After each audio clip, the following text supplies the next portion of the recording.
Hi everybody, it's Olive. So, this month, April 2024, I turned 20 years old. I know that might be shocking to some of you guys that I'm so young, but like, you see this skin, so why are you gagging? Anyway, sorry, okay. These are 20 life lessons that I have learned. Is this noise annoying? I'll take one off. 20 life lessons that I've learned in 20 years of life. So let's just get into it. I do not feel 20, I feel 13. So it's kind of crazy to me that I'm 20 years old, but I am, so. Are y'all staying hydrated? Go get yourself a glass of water right now. So these are not in order of importance. I've just listed them in an order that like makes sense with itself, so it can kind of be like a running thought. The first thing is that what other people think of you does not affect your life, okay? This is different from, girl, I don't care what they think, I don't give a damn. It's different from that, because to be honest, I do care what people think of me. That's why I look like this. No, I look like this for myself. But no matter how much you care, you have to understand that it doesn't affect your life at all. It has no effect on your life. What other people think of you does not affect your life. And I don't mean other people's judgment of your character based on your actions, like if you're a good or bad person. That's not what I'm talking about. I'm talking about like the way your hair looks today, you know, if you don't like your body, if you think people are looking at you, if you're walking down the street and you see a hot guy and you're like, oh my god, what does he think of me? That doesn't affect your life. If I'm walking down the street and I see a hot guy, whether or not that hot guy thinks that I am a gorgeous supermodel, or he thinks that I'm a sewer gremlin, it's not gonna affect my life. I'm gonna have the same problems. My rent's gonna be the same price. You know, my friends that I have will still love me. I'll still have any problem. I'll still have to, you know, figure out what I'm gonna eat for dinner. I'm still gonna have to work out tomorrow. Do you know what I mean? Like, I'm still gonna have, like, it's not gonna affect my life at all. I learned this the hard way because something you guys might not know about me is that I have scoliosis. My back goes like this. That's how my spine looks. Not really anymore. Now it's like getting straight. It's like a emotional thing. It's like, for me, like doctors, like I don't really believe what they say, but like for me, I know it's an emotional thing of like being pulled in like two directions because my parents got divorced. So I have scoliosis, and when it was like diagnosed, they gave me a back brace, and I was 15. The back brace would only work if I was wearing it for 13 hours a day. So I would have had to have been wearing it for more hours of the day than I wasn't wearing it. And I went to the Chicago High School for the Arts, which has one of the longest school days in the country. It's from 8 in the morning until 5 o'clock in the afternoon, so it's a long school day. The only way I would be able to wear that back brace for 13 hours a day, I would have had to worn the brace to school for the beginning half of the day, which was my academic classes, and then I could change it out for my musical theater classes. I could take it off, but I was so deeply dependent on what other people thought of me that I could not wear that brace to school. I couldn't do it. It like, wearing that brace to school, that would have required me to understand that what other people think of me doesn't affect my life. What does affect my life is my scoliosis that I should have worn that brace for. Because now I have to deal with it. Now I have to like strengthen my back and pay very close attention to my posture and stuff like that. If I wore that brace to school and everybody thought I was a crazy weirdo, that's kind of like, not that I'm disabled, but that would be kind of ableist if they thought that. That wouldn't have affected my life, but not wearing that brace did affect my life. So I learned that one the hard way. Understand that other people's opinions of you does not affect your life. Don't let it stand in the way. Listen to me.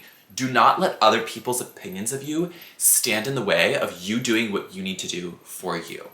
Okay? Because at the end of the day, in 5 years, that's what's gonna matter. Other people's opinions of you, not gonna mean a thing, okay? God, you guys are really testing me today. I'm kidding. Number 2, you need to be okay alone.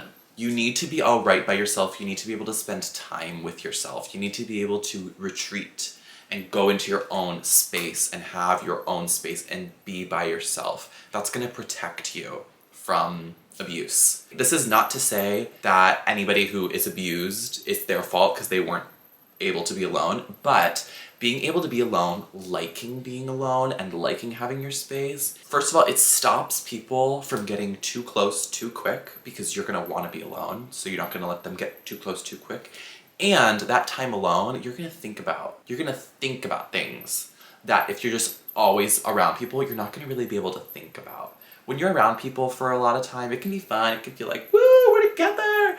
But you're not really thinking about like what they said, how they were acting, how you felt. You're not really thinking about that. You need to have your own space, and you need to be able to retreat, and you need to be able to spend time by yourself in your own space. I love being alone. I've been alone a lot this year that I've lived in Los Angeles. I've been alone a lot. I've been alone so much that I don't even feel like I'm alone when I'm alone. Probably because I talk to myself so much, and I have so many like inside jokes with myself that it feels like it's two people. Like I feel like I'm hanging out with my girl like when I'm alone. So that's the place you need to get to. You need to like want to be alone. You need to like make plans with yourself. You need to like figure out what you like to do with yourself. That sounds like I mean touch yourself, but maybe I do mean that. You know, you need to be by yourself. It's wonderful. And it will protect you from some sticky situations you could get into quickly with people. Because I've gotten into sticky situations with people because I didn't take the time to be by myself. Okay, number 3. If somebody has something you want, be happy for them.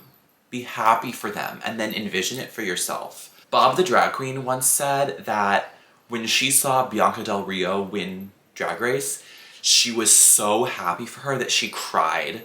She was so happy for her and she felt it like it was happening for her.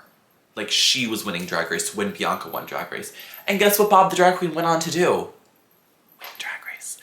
You need to be happy for the things that other people have that you want and then envision it for yourself. It's really easy. It's not hard at all. So for example, if somebody has the body of your dreams, you see somebody walking down the street and they have a gorgeous body, you can think to yourself, oh my god, I'm so happy for her that she has that body. She looks fantastic. I'm sure she looks so good in this type of dress. I'm sure she can go into any store and pick out anything and put it on and it would look good. I bet she would look good in that dress I saw in the window last week. I bet she looks good in those kinds of jeans. You know what I mean? Now you're envisioning what you like to wear. And you're envisioning how she would look in it and you're being happy for her. And whether you understand it or not, you're like seeing it for yourself. The house that Carrie Bradshaw and Mr. Big get in the Sex and the City movie, when they look at that house, when I saw that house, I was like, oh my god, that house is so beautiful. I could imagine like the first like day, like the first night you sleep there, like when you have none of your furniture, you have nothing. I could imagine that first morning in that house where it's completely empty and all you have is your coffee, something to eat for breakfast, and a change of clothes and a mattress on the ground. I could imagine having coffee that first morning when it's completely empty in that room with all the light coming in. I could see it and I felt like, oh my god, that's like, I got excited because I want to own a home like that one day, you know what I mean? So I saw that and I got excited. I felt happy. I was like, oh my god, I bet whoever lives there had a great first day when they moved in having coffee in the morning, you know what I mean? Turn that jealousy on its head when you get that jealous urge, like, oh, she has the body I want, and think to yourself, you know what? She probably feels really great. I want to feel that great. She looks really good in that top. I want to wear that top. Let me look at tops like that online. Like, envision it for yourself. It's easy. That brings me to the next point, which I talk about in my gratitude video. Check that out. I'm wearing the same earrings I wore in that video, so don't check me on that. But it's easier said than done is true because you just decided that just now. Now it's true because you said that. But it's actually not easier said than done. Something I didn't mention in that video about it's easier said than done is it's actually kind of the opposite of how things actually work. I know with me, the first, like the deciding to do something is the hardest part. The saying I'm gonna do it is the hardest part. Getting up early in the morning and working out, that's the hard part for me. Like, it's like when I would have to do my homework and I would have to stop watching Drag Race and I would have to pull out the binder and start the homework. That was the hard part. Actually doing the homework when I knew what I was doing was easy. You know what I mean? Like, that's not the hard part. The doing it is the easy part and the saying it is the hard part. So I really don't understand. It's easier said than done. That is such a self-limiting belief that is self-sabotage, and it's also not true. Number 5, never put anyone on a pedestal. Do not do that. It's okay if, okay, with celebrities it makes sense because they're dependent, their business is dependent on us doing that. We have to put them on pedestals for them to make money. So it's understandable to do it with celebrities and stuff, but especially with like people in your life, it's really not fair to put people on pedestals. It's also just like it's not fair to them, it's not fair to you. And it's like everybody goes through the same stuff. Everybody's a human being, everybody makes mistakes. Everybody has those days. Everybody knows what I'm talking about. Everybody gets that way. That's Hannah Montana. I'm not just talking strange. Don't put people on pedestals because they don't deserve to be there. Everyone is on the same level. So we put celebrities on pedestals because they present a highly curated, highly idealized, highly stylized projection to us, and then we idolize and respect that projection. Like Lana Del Rey, like Born to Die era, like I idolize that. Yes, I do. Yes, I very much do. That's a character. That's a piece of art. But people like in your life, you really shouldn't do that. I don't think. Because I've been in friendships where people have done that to me, and it feels uncomfortable, and it feels like you can't really be yourself around them. Part of the beauty of friendships and connections are the people's imperfections and the people's flaws, and working on those, and not even working on those, just learning about people. My computer was like in the wrong spot. You couldn't see the pictures. Sorry. Oh, this looks so much better. I wish I had it like this the whole time. It's okay. That's part of the beauty of connections and friendships. So don't put people on pedestals. Celebrities, it makes sense, and I understand why we do it, and it's designed to make us do that. But people in your life, it's really just not a good idea. Number 6, in my opinion, that's my opinion, you have to separate the artist from the art to a certain extent. I kind of touched on this with Lana Del Rey. The reason I say that you have to is because, first of all, you're going to put them on a pedestal if you don't, and that's just not fair to you. And number 2 is because you're bound to deprive yourself of some of your favorite things if you can't separate the artist from the art. So I just like hit myself. Oh my god. My favorite show, one of my favorite things, is Sex and the City. I love Sex and the City. Sex and the City changed my life. I don't know how to describe it. Sex and the City, there's my life pre-Sex and the City and my life post-Sex and the City, okay? I am Palestinian. Sarah Jessica Parker, who portrays the main character, is a Zionist. I can still enjoy Sex and the City. I don't stream it anymore.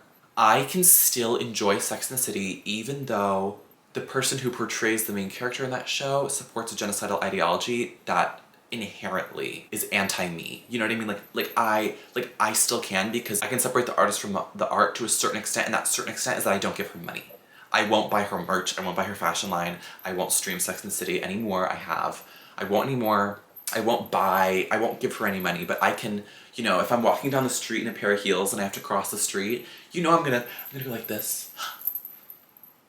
Pretend I'm Carrie Bradshaw. That makes me happy. I love that piece of art. I love these outfits. I love the philosophy. I love the kind of side eye with a raised eyebrow kind of perspective to life that it gives. I love Sex and the City. I hate Zionism. That's why I won't stream it. That's why I won't buy anything that supports them. But I can still love it. Another example, Valeria Lukianova. I love pictures of Valeria Lukianova. She's a Nazi.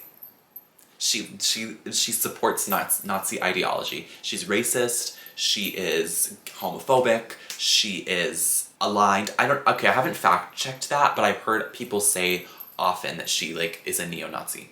She's a bad person, more or less. She's a racist, homophobic, transphobic, terrible, ableist, eugenics person. I can still like her makeup and look at pictures of her on Tumblr. Do you know what I mean? That doesn't do anything to that. I can separate the artist from the art, and I can say, I don't know her personally.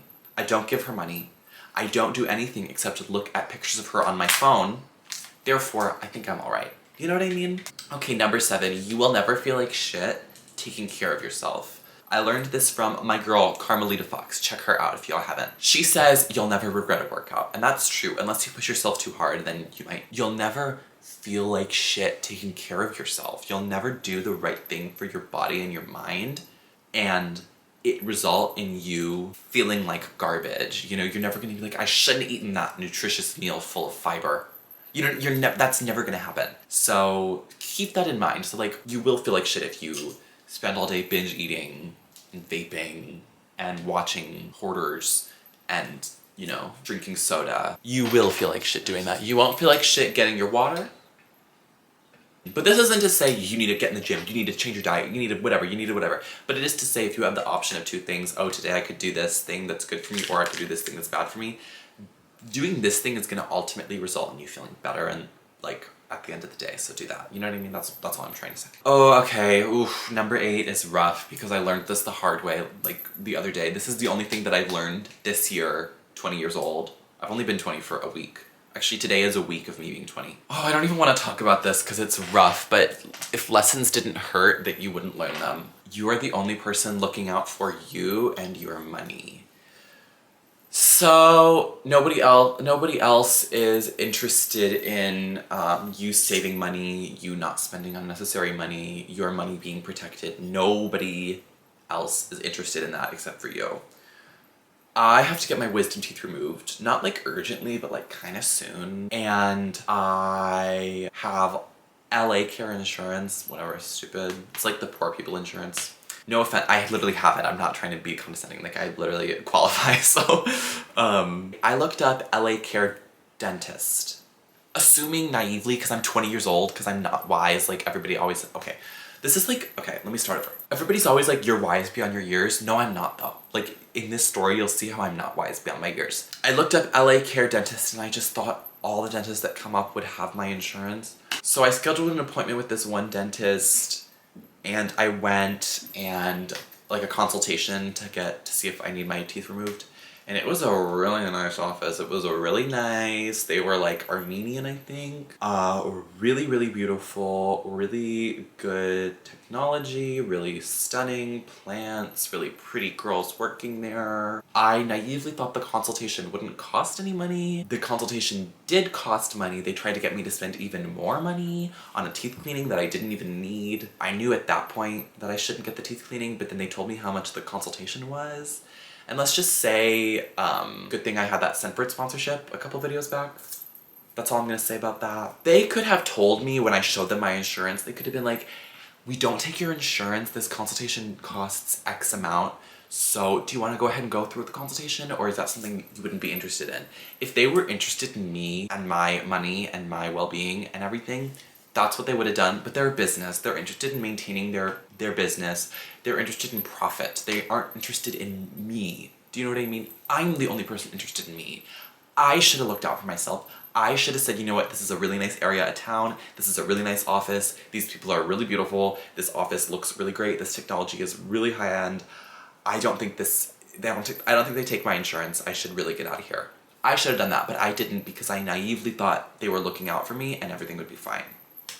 So, that was really rough. Yeah, fuck that dentist. But also fuck me. Not fuck me, but I learned my lesson. I'm never gonna let it happen to myself again. Okay, number 9. Same old kills creativity. You need to switch things up. You need to get out of the box. You need to like do certain things. I have to learn this all the time. I get very comfy. I will watch the same shows over and over. I will listen to the same albums over and over. I will do the same things, eat the same things. I will just spiral into repetition. So I have to constantly remind myself, like, step outside the box, do something different, do something new. Stepping outside the box, switching up the routine, I guess. Getting out of the same old, it creates it literally makes new, like, pathways in your brain. It, like, creates space for new ideas, new opportunities, new thoughts, new energies. Like, just switching it up, just listening to different music today, just walking a different path today, just wearing something you wouldn't normally wear. It opens you to receive, that sounds sexual, new things, new exciting things, new big things. So switch it up. This next one, number 10, this is about online dating. Assume he looks like the worst picture, not the best, or she, if you're a lesbian. I don't think any straight guys watch me. If you're a straight guy watching me, shout out. You're a real one. But when you're looking at a guy's page, pick what you would determine to be the worst picture and assume he looks like that in real life.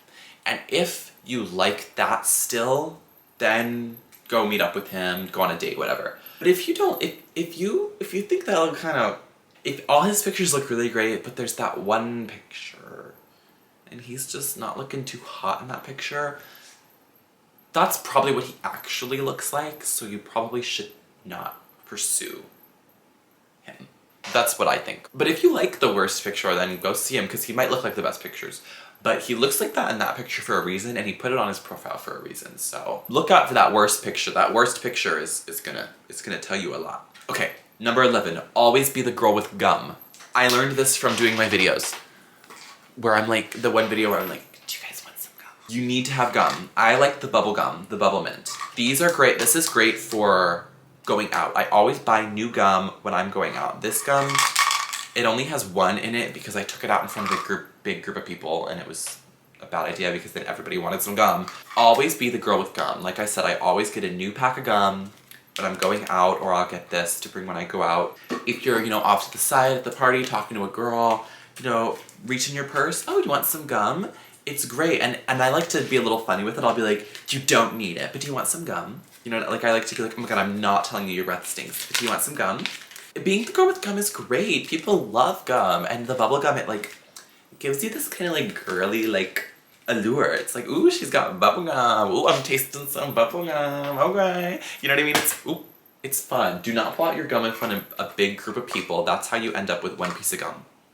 Do not do that. But this is great for going out because you can do like that to somebody's hand, but then sometimes a bunch come out, so these are pretty good. The packs are pretty good for going out too, but always be the girl with gum. And maybe hand lotion. I stay on top of my hand moisturization game because if I don't, my hands get so dry.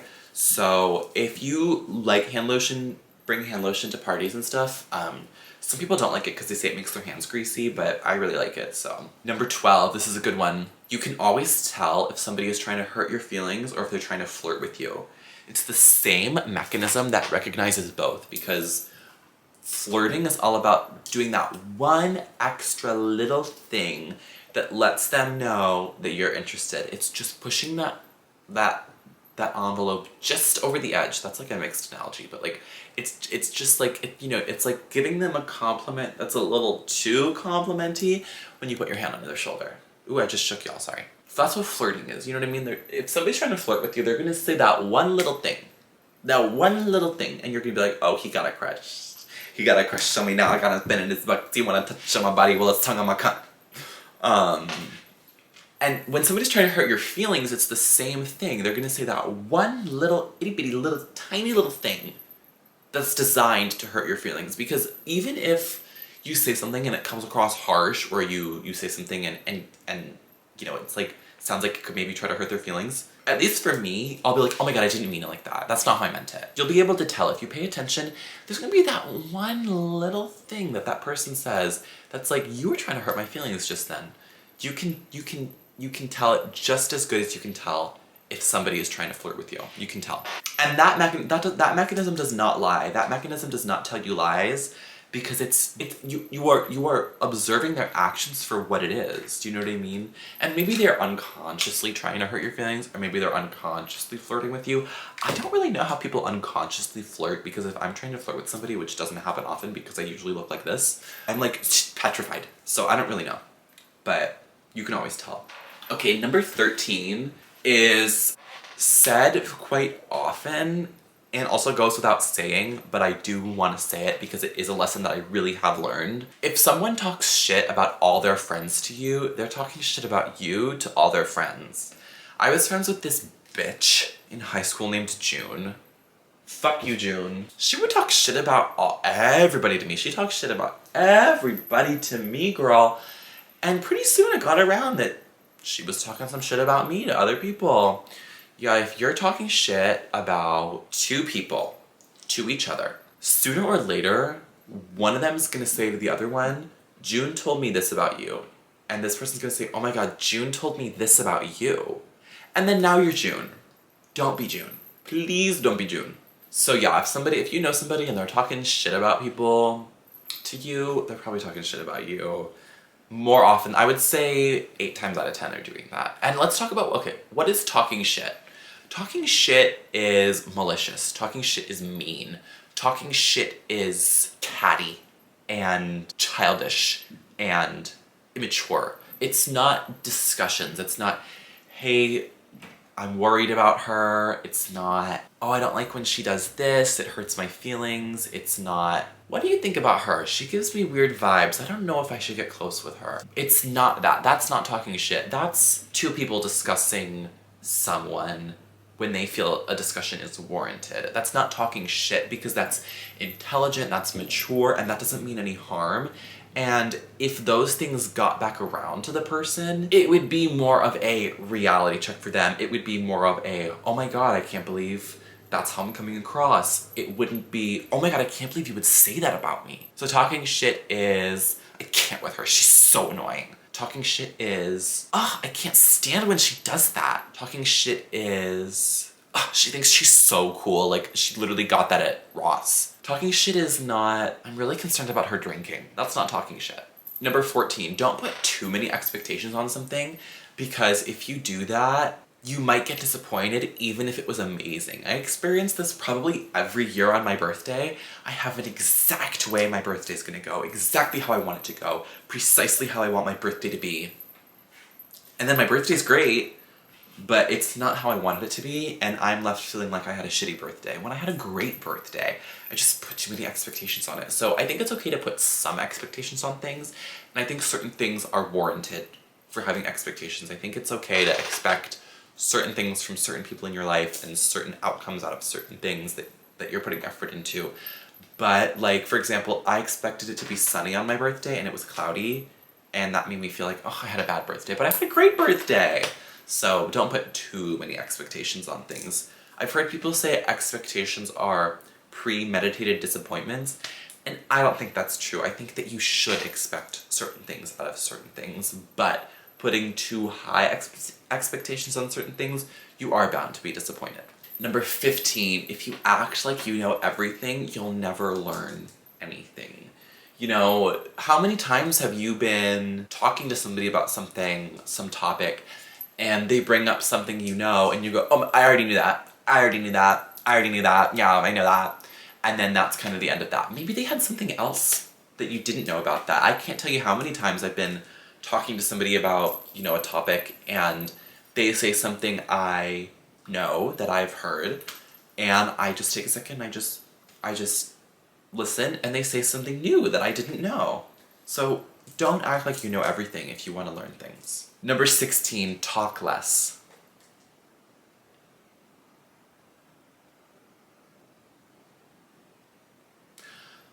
What I mean by this is, like in social interactions, just try taking a back seat to conversations. My mom taught me this. She told me that her social life greatly improved when she stopped talking so much. And I've noticed this with people. People really like to talk. People love the sound of their own voice, myself included.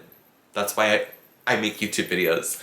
People love listening to themselves talk. Talking is fun. So if you hang out with people and you kind of just let them talk, you kind of take a back seat at the conversation, they're gonna really enjoy your company. Oh my god, they're gonna love hanging out with you because they love listening to themselves talk. It's not a bad thing either. The trick is to find people who you like to listen to talk. You know, I have two friends that I can think of who we kind of just meet up and I just kind of let them go. And I love it. I love hearing their stories. I love listening to them talk. So talk less. Let other people talk. If you're in a conversation with a big group of people, just kind of listen, because a big group of people, and people like to talk, people like to hear themselves talk. Girl, let them talk. Let them have their fun. Listen to it. Be like, oh my god, yeah, oh my god.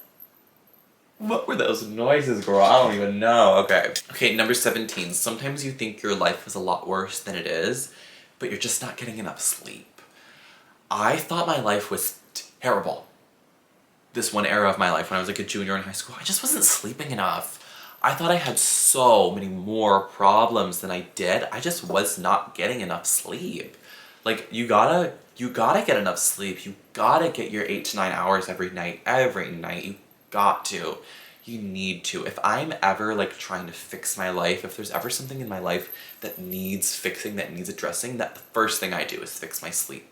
Get on a good sleeping schedule, get on my sleep shit, go to sleep early, wake up early. That's how I get my life together. That's the first thing I do. I'm like embarking on a new path right now with this Jupiter-Uranus conjunction in Taurus that happened. I'm manifesting a whole new level of fame and success. And that's requiring me to really get some shit together. So what I'm getting together, first thing I'm getting together, my sleep. Get your sleep schedule right, get your sleeping patterns right. 80% of your problems are gonna go away. A lot of your problems are gonna go away. A lot of your problems are gonna go away. And if they don't all go away, you're gonna feel a lot better. You're gonna be able to handle them a lot better because you're getting enough sleep. You need to get enough sleep, you guys. Okay, this next one is kind of jokey and funny, but it's true. Never be insecure about anything in your appearance because I promise you, nobody is looking at what you think looks bad. They're looking at something else that you don't even know about that looks 10 times worse. Okay, this is not to make you guys feel bad about yourselves. This is just like a funny way I try to remind myself to not think about it. Like, I'm like, oh my god, my eyebrow cover looks bad, oh my god, my lace looks bad. I'm like, girl, there's something else that I don't even know about, that I can't even see, that looks way worse than that, so don't even worry. I'll like think my eyebrow cover looks so bad, and then I'll go out and I'll look at pictures and I'm like, oh, I have razor bumps all over my stomach. You know what I mean? Like, so don't even worry about it. Don't even worry about it. Like, nobody, first of all, nobody's looking. Nobody's looking. Nobody cares. Everybody's thinking about themselves. Even though that's not what I said in the rule. The rule's funny, okay? Give me a break. It's a joke. Don't worry. Don't worry about it. The heart of that message is don't worry about it. Number 19, you're never gonna get what you want by keeping it a secret. I learned this in the book I Survived Capitalism and All I Got Was This Lousy T-Shirt by Madeline Pendleton. Really good book. She talks about it and a lot about how you're never gonna get something that you want by keeping it a secret. If you go on a job interview and you want a certain amount of pay, they're not gonna pay you that unless you tell them. And then they might. If you want to move to a new city, you're not gonna be able to move to that city if you're not telling people you want to move to that city and asking them if they know anybody who lives there. You're not gonna get anything you want by not speaking it into existence and putting it out there and telling people about it. You need to do that. You need to vocally, out loud, proudly, verbally, physically say the things that you want to people, in my opinion. That's how you get what you want. All right, we've reached the final lesson that I'm gonna share with you guys. Number 20, don't overstay your welcome. Know when to leave. I put that last cleverly, right? That was a good move. I'll tell you guys a tiny little story about how I met Aisha Erotica. So, Aisha Erotica is my favorite musician ever. And I was going to her show in February of 2024. And she'd followed me on Instagram. So I was like, she was on Instagram Live and I was in her live and I was like, hey girl, she was like, hey girl. I asked her if she would sign my Lil' Kim CD. I had The Naked Truth by Lil' Kim. And I asked her if she would sign it at her show and she was like, of course, I'll sign it. So I pull up to the show looking real cute with my Lil' Kim CD. And I know the venue it's at 1720, that's where this was, which is where they usually have the party Heaven. This was not Heaven, this was just Aisha's show with Luke Blobad. So I know where the VIP section is. It's kind of like, there's like the stage. This is like 1720. There's the stage, the dance floor, and then the VIP is over here. So you walk in here, here's the stage and the dance floor, and you kind of, there's like a kind of walkway to the VIP, and there's like security here to make sure you have like the wristband. So I went up to one of the security guys there and I said, can you do me a favor? Never get what you want by keeping it a secret. That's also in this. I say, can you do me a favor? Can you let Aisha know that Olive is here with the CD? And he was like, no, no, nope, no can do. And I was like, okay, could you give it to her? Because she's supposed to sign it. She's expecting me. I told him she's expecting me. He was like, okay, sure, I'll go give it to her. So he takes the CD and he goes back there. He comes right back and he says, she's not here yet. So, you know, come find me in like 30 minutes and I'll go give it to her, come find me. And I was like, okay, cute. So I go outside because I prepared myself a treat to indulge in. I had a treat for myself that I was having outside that I prepared. It was a little, tiny little treat. It was one of those little treats where you just get one little.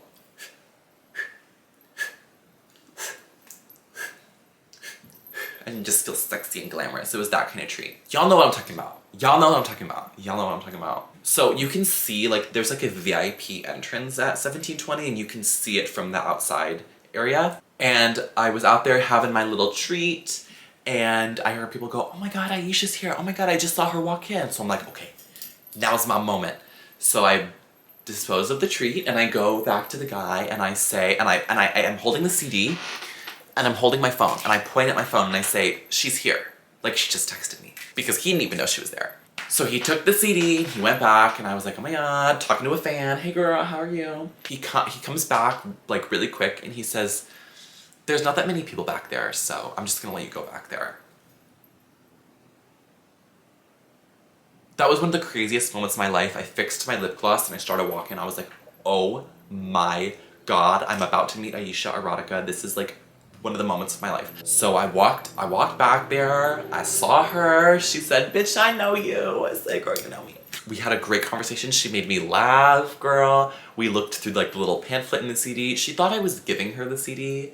So I just let her keep it. But I was not supposed to be in that VIP. Let me get back to the lesson, which is don't overstay your welcome and know when to leave. I was not supposed to be there. I was not performing. I did not have a pass. I was not supposed to be there. So we were talking, we were having a good time. I met her friends. Then there was a pretty significant lull in the conversation. And I looked at her and I said, I'm gonna go back out there. I'll see you later, girl. And she said, okay. So I left and because I knew when to leave, because I didn't overstay my welcome, I could have stayed in that VIP the whole night. Because I didn't, I was remembered as a beautiful, fun, frivolous, girly memory of when Olive gave me the Lil' Kim CD to my favorite musician. Because I didn't overstay my welcome, I wasn't that annoying queen in the VIP who was standing there, wasn't even supposed to be there. There was no awkward moments except for that lull, which is when I left. It was like because I left at the perfect moment, I wrapped up the interaction with a bow. I put a cherry on top of the sundae, you know what I mean?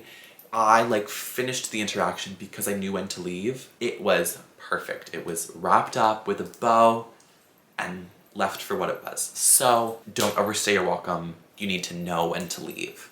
And that brings me to the end of the video. What do you guys think of this look? I was going for like a Arab bridal makeup, you know, where they have like the eyebrows and stuff. That's what I was going for today. Thank you guys for watching. Let me know if you guys like more of this kind of video, because this is kind of my favorite type of video to make. I'd love to make more videos like this for you guys if you like them. I'll see you next time. Bye.